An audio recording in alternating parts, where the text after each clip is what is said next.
Canassa, conta um pouquinho para nós em relação ao assentamento. Quais outras coisas graves pode acontecer um mau assentamento de uma válvula num cabeçote? Isso. Quando nós associamos o assentamento com a inclinação da guia, que na verdade a guia ela tem que estar a 90 graus com a sede.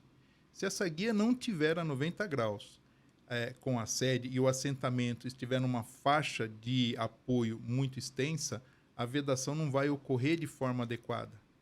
Ou seja, no momento em que, principalmente na admissão, ocorrer a passagem do ar para dentro da câmara e o fechamento, ela vai ocorrer de uma forma localizada, não distribuída, em forma de turbilhão. Né? Tem uma imagem que mostra isso muito claro para a gente. Dá uma passadinha na imagem, por favor, a próxima. Essa imagem mostra para a gente a forma incorreta de uma admissão do ar para dentro da câmara. Ela é localizada numa faixa, porque a válvula tem uma inclinação em relação ao apoio dela. Ou ela não está vedando, provavelmente ela não vai vedar, e comprometer justamente a mistura homogênea do combustível mais ar, sendo que o correto deveria ser essa segunda, essa distribuição do ar para dentro da câmara. Esta é a imagem correta. Essa é a correta. E essa daqui está errada. Essa é a correta. Tá? Então, assim, nós temos situações que impactam nesse assentamento que aparentemente é simples. Né? Aparentemente é uma operação simples. Não. O resultado de uma má vedação impacta na vida útil do motor, no consumo de óleo, para ignição, um monte de coisas assim. Sem considerar o esforço mecânico dessa peça assentada mais para um lado do que para o outro. Com certeza isso vai dar uma fratura ali localizada no assentamento. Né? Nesse momento em que ocorre essa inclinação da guia, forçando a válvula, né? No momento em que a abertura, que a válvula abre, ela abre também primeiro de um lado e depois o outro. E no momento em que a mola recua essa válvula para vedar, ela apoia primeiro de um lado e depois no outro. Ou seja, todo aquele esforço provocado pelo fechamento se concentra numa parte para depois se distribuir pela superfície. Tensão concentrada numa parte. Num ponto só, quebra a válvula. E vai dar fratura. Fratura da válvula. Tá? Perfeito, perfeito. Acho isso muito importante a gente deixar claro nesse ponto. E claro que quem quiser ver essa fotografia, quem está ouvindo aí pelo Spotify, né, depois pode entrar no canal Conaren, no YouTube, e pode verificar também essas imagens que serão apresentadas. Né? Inclusive, nós falamos no início do nosso bate-papo algumas falhas provocadas pela soltura do cabeçote de forma incorreta. Sim. Mas para um cabeçote ser solto, ele teve que ser apertado. Exato. Teve que ser torqueado. E aí entra um outro problema relacionado a danos no cabeçote. Né? Uma das situações é justamente a de respeitar as recomendações da montadora em relação ao comprimento do parafuso. Ou melhor, ao reaproveitamento do parafuso. Isso é muito importante e muito sério, né? Muito. Tem gente que não tem essa informação e um parafuso alongado vai dar um prejuízo muito grande no motor. Tá? A cultura do mercado é que a gente ouve isso em alguns lugares, né? De que as fábricas querem vender mais parafuso, né? E na verdade não é nada disso, né?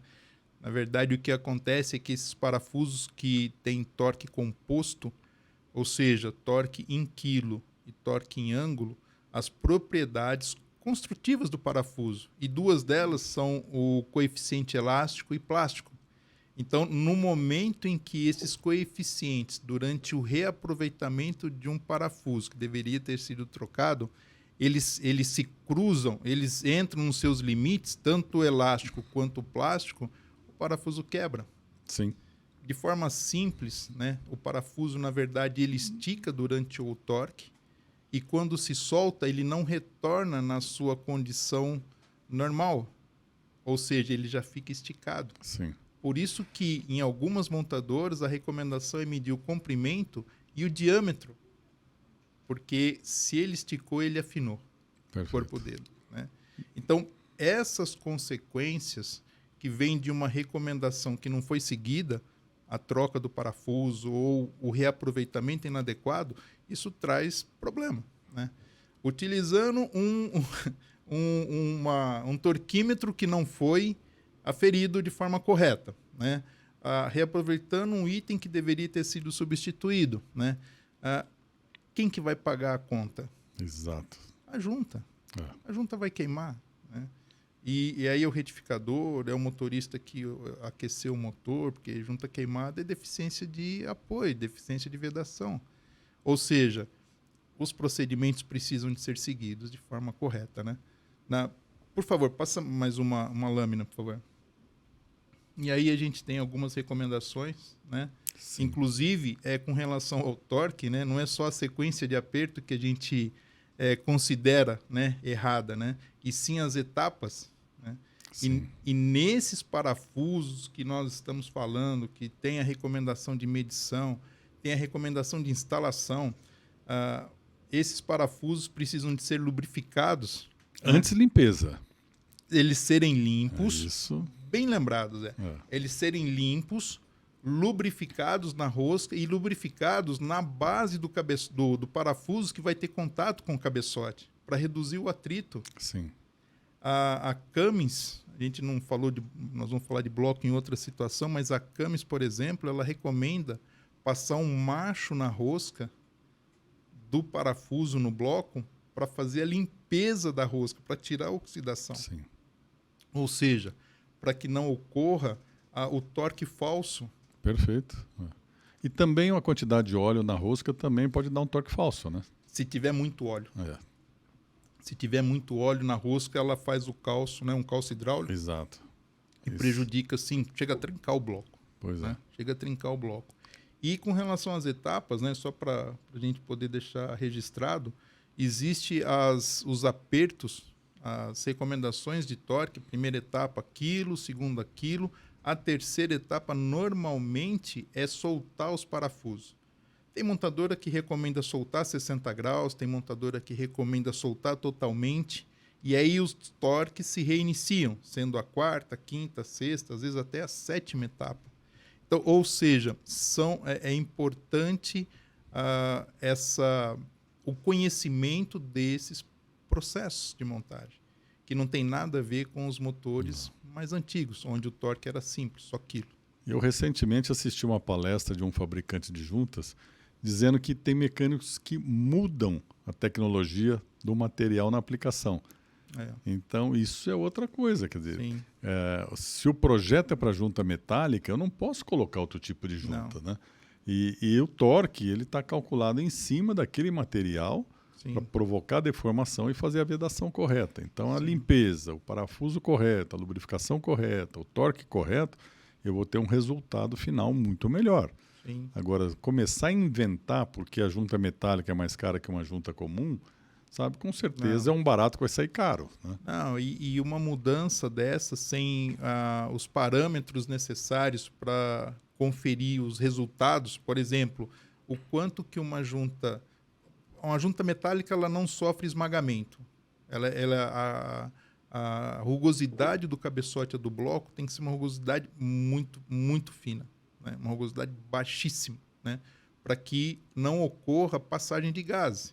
Agora, essa rugosidade não se aplica a uma junta de outro material, um composto. Sim. Não se aplica. Então, a rugosidade teria que ser trocada. Perfeito. O torque aplicado na junta metálica ele é superior à junta que não é metálica. Ou seja, o esmagamento do anel de fogo pode ficar comprometido, pode até ser cortado, pode quebrar uma camisa.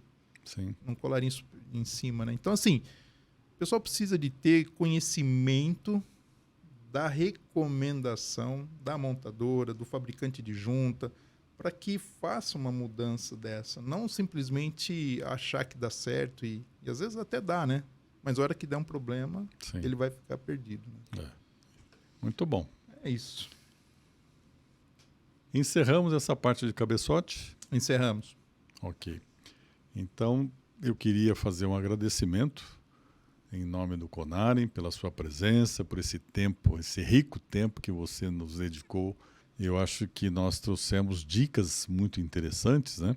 Dá para você lembrar, assim, rapidamente das dicas que nós demos? Sim. Primeiro eu quero agradecer a oportunidade, Zé. Prazer. Não, o prazer foi meu, com certeza.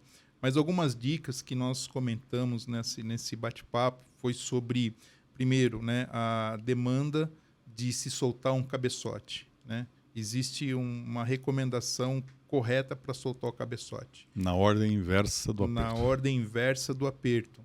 A segunda foi a medição da planicidade do cabeçote, a forma correta, utilizando uma régua e um calibre de lâminas, né? A tinta não é uma forma recomendada por nenhuma montadora. Nenhuma, nem na linha diesel, nem no ciclo Otto, né? Uma terceira dica foi com relação à medição das guias, né? A forma correta de se medir as guias.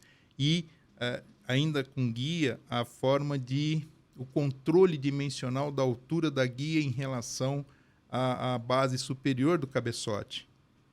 Nós ainda comentamos mais uma dica, né, com relação à interferência da guia com relação ao alojamento, porque pode gerar microfissuras e isso vai dar um consumo de óleo.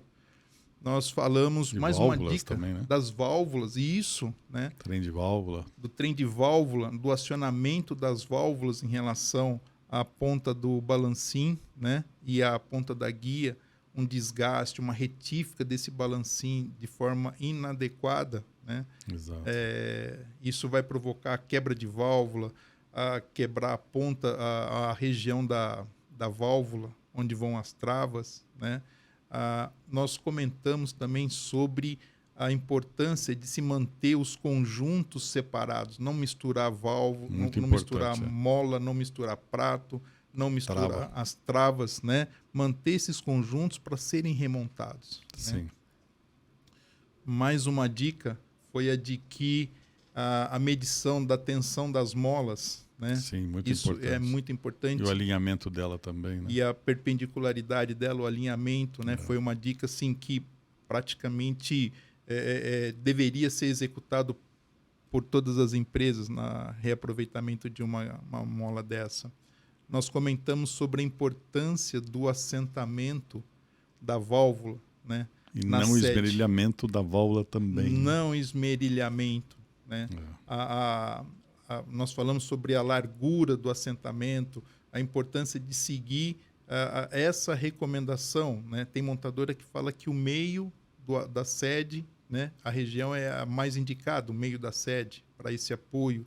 Isso traz consequências de quebra, de passagem de gases, de queima de válvula, né? E, por último, a reutilização dos parafusos sem critério. A dica é que tem que medir, tem que verificar. Tem montadora que nem recomenda a medição. Tirou, joga fora, né? Sim. A sequência de torque, né? A importância das etapas serem seguidas, né? Então, é aperto, e aquela que recomenda soltar, tem que soltar o parafuso, né? Então, eu acho que essas dicas contribuem para o dia a dia da retífica. E mais importante para o dia a dia é o não retorno do motor. Isso garante uma vida útil, né, desses componentes.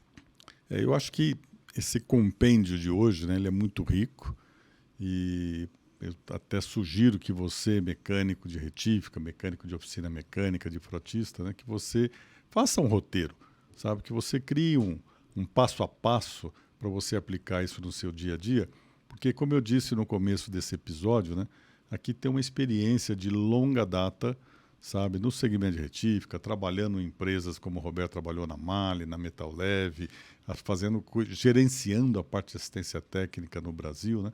Isso daqui são fatos verdadeiros, sem interesse de ninguém. Nós estamos passando isso daqui de graça para você, para melhorar a qualidade do seu trabalho, para você ter uma fidelização do seu cliente na sua empresa, para você não ter retorno porque o retorno, além de você gastar, você deixou um cliente insatisfeito.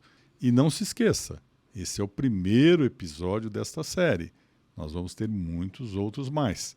Esteja conosco lá no Spotify, esteja conosco no canal Conaren lá no YouTube e assista tudo que a gente tem produzido para você. Tá? É um compromisso do Conaren com a verdade, um compromisso do Conaren com a qualidade, trazendo informações direto da montadora, de quem projeta o motor, de quem projeta a peça, para você fazer melhor. Esteja conosco, assista todos os nossos episódios. Se quiser, revise. Isso vai ficar lá à sua disposição. Isso só vai fazer bem para a sua atividade profissional, isso vai fazer bem para o seu bolso e do seu cliente, porque você vai conseguir fidelizá-lo à sua empresa. Muito obrigado pela sua audiência. Conte sempre conosco. Obrigado mais uma vez, Roberto. Um grande abraço. Eu agradeço. Muito obrigado, Zé. Um abraço a todos. Fiquem com Deus. Obrigadão, amigo.